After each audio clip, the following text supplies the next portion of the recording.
Revise and rise series day 17। Students, आज का हमारा टॉपिक है मीडियन। और जब आपने ये मीडियन का क्वेश्चन सॉल्व करना है स्टूडेंट्स, आपको दो कॉलम्स दिए होंगे, that is class interval and frequency. आपने सबसे पहले कॉलम बनाना है सीएफ का, और सीएफ होती है बेटा cumulative frequency.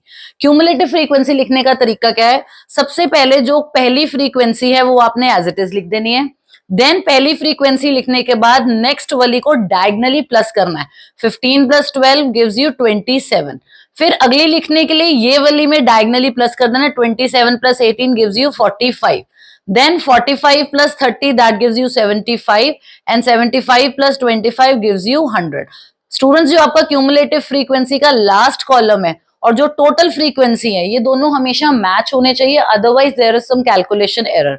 Now coming to the formula, median is represented by m। सबसे पहले मीडियन निकालने के लिए हमें मीडियन क्लास ढूंढनी होती है स्टूडेंट्स, और मीडियन क्लास हम कैसे निकालते हैं? जो हमारी टोटल फ्रीक्वेंसी है हम उसका हाफ करते हैं। यहाँ पे हमारी टोटल फ्रीक्वेंसी है 100, उसका हाफ हो गया 50। तो आपने क्यूमुलेटिव फ्रीक्वेंसी वाले में, ये वाले कॉलम में वो वाली फ्रीक्वेंसी ढूंढनी है सबसे पहली जो 50 को क्रॉस कर रही है। तो आप देखो, ये वाली फ्रीक्वेंसी 75 है जो 50 से ज्यादा है, ये सारी छोटी है, and this is the first one. Although 100 भी ज्यादा है पर 75 सबसे पहले है। तो इसके सामने वाली जो क्लास होएगी आपने उसको मार्क कर लेना है, और ये वाली क्लास होती है स्टूडेंट्स आपकी median class. This is your median class. और मीडियन क्लास निकालने के बाद बस आपने वैल्यूज को फॉर्मूला में पुट करना है। एल होता है स्टूडेंट्स जो आपने मीडियन क्लास ढूंढी है उसकी लोअर लिमिट। तो इसमें हमारी लोअर लिमिट है 30 प्लस ब्रैकेट में n/2, वो हमने निकाला है स्टूडेंट्स 50।